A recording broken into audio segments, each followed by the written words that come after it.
अस्सलाम वालेकुम दोस्तों। सुल्तान अब्दुल हमीद के 5वें एपिसोड में आप देखेंगे कि उमर ज़ैनब के भाई को घर ले आता है। अपने भाई को देखकर ज़ैनब बहुत खुश होती है। तभी आसम पाशा भी वहां आ जाते हैं और ज़ैनब से कहते हैं कि अभी इतना खुश मत हो बेटा, बस अपने भाई से ये कहो कि ये जुआ खेलना छोड़ दे। फिर आसिया खातून कहती है कि चलो आओ खाना खा लो, और ज़ैनब से कहती है कि एक साफ तौलिया ले आओ बेटा। फिर सब अंदर कमरे में आ जाते हैं। वहां आकर आसिया खातून कहती है कि बच्चों को तंग मत करो। आसम पाशा कहते हैं मैं किसी को परेशान नहीं कर रहा हूँ, मैं बस इतना चाहता हूँ कि ये दोनों कामयाब हो जाएं। फिर आसिया खातून कहती है आखिर उनको नौकरी मिल जाएगी, वे कामयाब जरूर होंगे। फिर आसम पाशा कहते हैं आखिर हैं या तो तुम अंधी हो गई हो आसिया, या फिर मैं अंधा हो गया हूँ। फिर अंदर से ज़ैनब का भाई यूसुफ कमरे से बाहर आते हुए कहता है कि हम सब ठीक कर लेंगे, आप परेशान ना हो। फिर यूसुफ खाने के लिए बैठ जाता है। उसके बाद वहाँ उमर भी आ जाता है और ज़ैनब उसे भी खाना ला देती है। उसके बाद वे दोनों खाना खाने लगते हैं। फिर वहाँ आसम पाशा भी आकर बैठ जाते हैं और यूसुफ से कहते हैं कि अब तुम यहीं रहोगे। फिर यूसुफ कहता है कि ये मुमकिन नहीं है आसम खालू। फिर आसिया खातून यूसुफ से कहती है बिल्कुल मुमकिन है, ज़ैनब अब हर काम में हमारा हाथ बटाती है, अब ये हमारी बेटी है। फिर उमर यूसुफ से कहता है क्या अम्मी से बहस करना सेहत के लिए सही है? फिर यूसुफ कहता है जैसा आसम खालू चाहे वैसा ही होगा। फिर एक महल का मंजर दिखाया जाता है जिसमें हर्जल और सारा होते हैं। सारा हर्जल से पूछती है क्या हुआ हर्जल? फिर वो कहता है कि मैं अमीर यहूदियों की दौलत का हिसाब लगा रहा हूँ, देखो सारा। फिर वो कुछ पढ़ते हुए कहता है रोज चाइल्ड खानदान के पास 50 करोड़ सोना, मॉर्गन खानदान के पास 47 करोड़ 50 लाख सोना, टोपोन खानदान 35 करोड़ सोना, जॉर्ज खानदान 32 करोड़ 50 लाख सोना।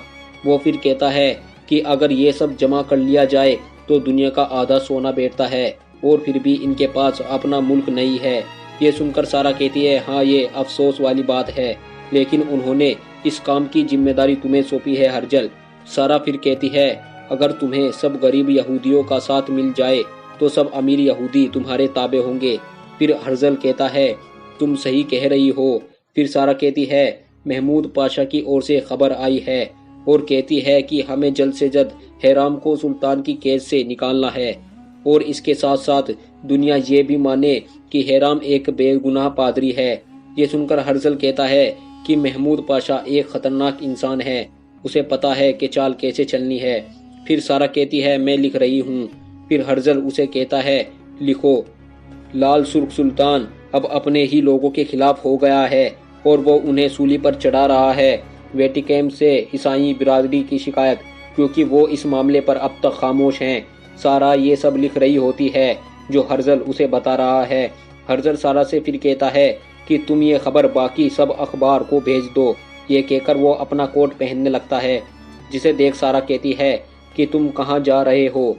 फिर हर्जल उससे कहता है कि रवीनतास कांग्रेस आज फैसला करेगी कि यहूदियों का लीडर कौन होगा। अगर मैं लीडर बना तो मेरे लिए यहूदियों का रहनुमा बनने का रास्ता साफ हो जाएगा। उसके बाद यूसुफ और उमर चाय की दुकान पर आते हैं। यूसुफ कहता है कि हमारी कॉफ़ी ले आओ।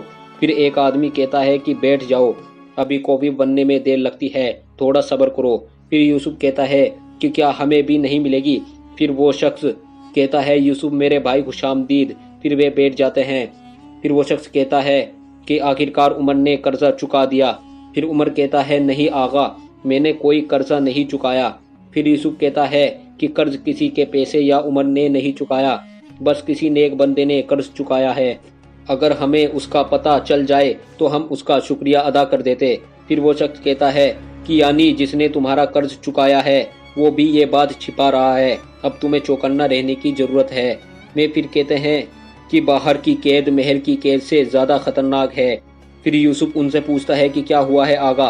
फिर वो कहते हैं कि सुल्तान को मारने की कोशिश की गई है और सुना है उनके पाशाओं और फौज ने उन्हें बचाया है। वो फिर कहते हैं कि अब तुम क्या करोगे, क्या अब भी तुम घोड़ा गाड़ी चलाओगे? फिर उमर कहता है हाँ हमें यही करना होगा, क्योंकि यही हमारी रोजी रोटी है। फिर यूसुफ कहता है हाँ हमें यही करना है, लेकिन हम अब अलग काम करेंगे। मैंने एक शख्स से मुलाकात की है, हम उसका सामान उठाकर पहुंचाएंगे। अब हमें सवारी के पीछे नहीं भागना पड़ेगा। उसके बाद महल का मंजर दिखाया जाता है जहां सुल्तान कहते हैं कि पाशाओ तुमने पूछा था कि हम रेलवे के लिए पैसे कहां से लाएंगे। لو یہ ہے اس کا جواب۔ پھر دو سپاہی ایک صندوق لے کر آتے ہیں۔ پھر تحسین پاشا آ کر اس صندوق کو کھولتے ہیں جو زیورات سے بھرا ہوتا ہے۔ پھر تحسین پاشا کہتے ہیں کہ یہ زیورات ہمارے ہندوستانی بھائیوں نے بھیجا ہے۔ انہوں نے ریلوے کے بارے میں سنا اور اس کے ساتھ ایک خط بھی بھیجا ہے۔ وہ پھر کہتے ہیں اگر آپ کی اجازت ہو تو میں یہ خط پڑھوں۔ سلطان کہتے ہیں پڑھو۔ پھر تحسین پاشا خط کھول کر پڑھتے ہیں جس میں لکھا ہوتا ہے کہ یہ تھوڑی سی مدد ہے ہم غریب ہندوستانیوں کی اور سے اس ریلوے کے لیے جو مسلمانوں کے اتحاد کو مضبوط کرے گی، سلطان عبدالحمید کے لیے جو اسلام کے خلیفہ، غریبوں کا سہارا اور مسلمانوں کی امید ہیں۔ اس صندوق میں ہماری بیویوں کے کنگن اور زیورات ہیں اور ہم لوگوں کے جمع کیے ہوئے کساتے ہیں۔ ہمارا سلام ہے سلطان کو۔ پھر سلطان اس صندوق کے پاس آ کر اس صندوق میں رکھی ایک ریل گاڑی کا کھلونا اٹھاتے ہیں اور کہتے ہیں یہ ہمارے ہندوستان کے ننھے بچے نے بھیجا ہے۔ یہ وہ تحفہ ہے جو دل سے دیا گیا ہے جس سے دنیا کی ہر چیز خریدی جا سکتی ہے۔ سلطان عبدالحمید پھر کہتے ہیں کہ ایک مہم شروع کرتے ہیں جس میں سب ریلوے کے لیے خیرات دیں۔ سب سے پہلے میں اپنے ذاتی مال سے خیرات دوں گا۔ سلطان پھر تحسین پاشا سے کہتے ہیں کہ یہ خبر عام کر دو تاکہ جو مدد کرے اس کو ہندوستان کے مسلمانوں کی اس قربانی سے حوصلہ افزائی ہو۔ میں پھر کہتے ہیں کہ مجھے پتا ہے پاشاؤ تم یہ کام پورے خلوص کے ساتھ کرو گے۔ سلطان پھر کہتے ہیں اب تم جا سکتے ہو۔ جاتے ہوئے محمود پاشا سلطان سے کہتا ہے سلطان معظم اس پورے منصوبے کی ذمہ داری آپ مجھے دے دیں۔ پھر سلطان کہتے ہیں کہ اتنی جلدی کس بات کی ہے پاشا، ابھی تم یہ سوچو کہ تم کتنا چندہ دو گے۔ پھر سلطان کہتے ہیں اب تم جا سکتے ہو۔ پھر رات کا منظر دکھایا جاتا ہے جہاں سلطان کچھ بنا رہے ہوتے ہیں۔ تبھی تحسین پاشا وہاں آتے ہیں اور سلطان سے بتاتے ہیں کہ لڑکی کو ہوش آ گیا ہے، جسے سن کر سلطان وہاں آ جاتے ہیں جہاں اس لڑکی کا علاج کیا جا رہا تھا۔ لڑکی کے پاس بیٹھ کر سلطان کہتے ہیں میری بیٹی کیا تم ٹھیک ہو؟ وہ لڑکی سلطان سے کہتی ہے کہ تم کون ہو؟ پھر سلطان بتاتے ہیں میں عبدالحمید ہوں۔ پھر لڑکی کہتی ہے تم کام کرنے والے ہو؟ یہ سن کر سلطان کہتے ہیں ہماری گاڑی تمہیں لگی تھی بیٹا، اس لیے ہم تمہیں یہاں لے آئے تھے۔ سلطان پھر کہتے ہیں تم کون ہو؟ پھر وہ لڑکی کہتی ہے مجھے کچھ یاد نہیں ہے۔ اس کے بعد یہودیوں کی اخلاص چلتی دکھائی جاتی ہے جہاں ایک بوڑھا شخص ان سے کہتا ہے کہ ہم ایسی کانگریس کی شروعات کریں گے جس سے پوری دنیا کے یہودیوں کو اپنا وطن ملے گا۔ میں پھر کہتے ہیں کہ میرا امیدوار مسٹر ہرزل ہے، کیا اس کے سوا کوئی اور امیدوار بننا چاہے گا؟ اس کے بعد ایمانو یلکارسو ہاتھ اٹھا لیتا ہے۔ پھر وہ بوڑھا شخص کہتا ہے ٹھیک ہے چل ایمانو یلکارسو آپ اپنا اعلان کریں۔ اس کے بعد ہرزل کہتا ہے کہ یہ کھیل ابھی جاری ہے۔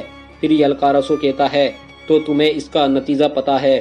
پھر محمود پاشا کے گھر کا منظر دکھایا جاتا ہے جہاں محمود پاشا آتے ہیں اور سنیا سلطان سے کہتے ہیں کہ تم نے کھانا کھا لیا ہے؟ محمود پھر کہتا ہے کہ تم کھانا کھا لیا کرو، انتظار مت کیا کرو۔ پھر سنیا سلطان کہتی ہے ایسی بات نہیں ہے، مجھے بھوک نہیں ہے۔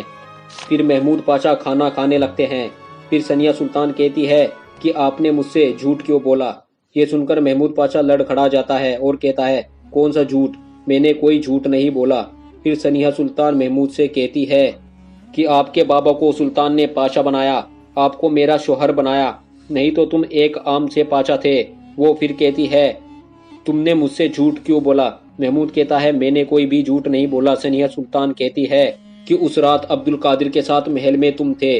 سنیا سلطان پھر کہتی ہے اتفاق دیکھو، اس رات محل میں ایک لڑکی کو مارا گیا اور اسی رات نقشے بھی بدل دیے گئے۔ یہ سن کر محمود پاشا کھاتے ہوئے رک جاتے ہیں۔ سنیا سلطان محمود کو رومال دیتے ہوئے کہتی ہے کہ ہم آپ کے ہاتھوں پر لگا خون صاف نہیں کریں گے۔ یہ کہہ کر سنیا وہاں سے چلنے لگتی ہے۔ پھر محمود کہتا ہے تم صحیح کہہ رہی ہو، ہم اس دن محل میں تھے، لیکن آپ ہم سے یہ پوچھئے کہ ہم نے جھوٹ کیوں بولا تھا۔ اس رات آپ کا بھتیجا عبد القادر وہ محل میں نہیں تھا، وہ باہر جوا کھیلنے گیا تھا اور اس نے وہاں لڑائی کی۔ ہمیں یہ جب پتہ چلا جب ہم برطانویوں سے ملنے جا رہے تھے۔ محمود پھر کہتا ہے یہ سنتے ہی میں تھانے پہنچا اور ہم نے سب چھپا لیا، آپ کے بھتیجے کو محل تک صحیح سلامت میں ہی لے کر گیا تھا۔ محمود پھر کہتا ہے کہ ہاں میں گناہ گار ہوں اور میرا گناہ بس اتنا ہے کہ میں نے آپ کے خاندان کی حفاظت کی اور میں نے اس لڑکی کو نہیں مارا اور نہ ہی نقشے بدلے تھے، اور اب تم یہ بات خوشی سے اپنے بھائی کو بتا سکتی ہو کہ ان کا داماد ایک غدار ہے۔ ये सुनकर सनिया सुल्तान उसकी तरफ देखती है। सनिया सुल्तान को देखकर महमूद कहता है, हम आपसे और आपके खानदान से अपनी जान से भी ज्यादा प्यार करते हैं। फिर सनिया सुल्तान कहती है कि हम एक खानदान है महमूद, आइंदा हमसे झूठ मत बोलना। वो फिर कहती है कि मुझे माफ करना, मैंने तुम पर यूं ही शक किया। महमूद ये सुनकर खुश होकर कहता है कि कोई बात नहीं, चलो आओ दोनों खाना खाते हैं। फिर उसी इखलास का मंजर दिखाया जाता है जहां सब अपनी वोट दे रहे थे। 4 लोग हरजल की तरफ से हाथ खड़ा करते हैं। ये देखकर वो बूढ़ा शख्स कहता है, ठीक है, यानी 4 लोग हरजल की तरफ और बाकी 4 यलकारसों के साथ हैं। वो शख्स फिर कहता है कि यहूदियों के रहनुमा का इंतखाब अब अगले इखलास में करेंगे, इससे उम्मीदवारों को और वक्त मिल जाएगा। फिर सब लोग वहां से उठकर चले जाते हैं। हरजल और यलकारसों में ही कुछ बातें करते हैं। फिर महल का मंजर दिखाया जाता है जहां सुल्तान और सब खाना खा रहे होते हैं। वही वो लड़की भी आ जाती है। उसे देखकर सुल्तान उसे एक कुर्सी पर बैठने के लिए कहते हैं। फिर सुल्तान उस लड़की को सबसे मुखातिब कराते हैं। फिर वो लड़की कहती है कि अफसोस के साथ मुझे मेरा नाम याद नहीं है। फिर सुल्तान कहते हैं कि हम तुम्हारा नाम रखेंगे। फिर सुल्तान उसका नाम आसिम रखते हैं। फिर सब खाना खाते हैं। फिर खादिमा अखबार लेकर आती है और सुल्तान को देते हुए कहती है कि तहसीन पाशा ने कहा है कि आप ये अखबार पढ़ना पसंद करेंगे। फिर सुल्तान उन अखबारों को ले लेते हैं और कहते हैं कि जब तहसीन पाशा ने कहा है तो मुझे ये पढ़ लेने चाहिए। वे अखबार पढ़कर सुल्तान बहुत गुस्से में आ जाते हैं और उन्हें फेंक कर मारते हैं, जिससे सब डर जाते हैं। फिर सुल्तान उनसे कहते हैं कि आप खाएं और वहां से उठकर बाहर आ जाते हैं और ये किस्ती खत्म हो जाती है। मिलते हैं नए एपिसोड में।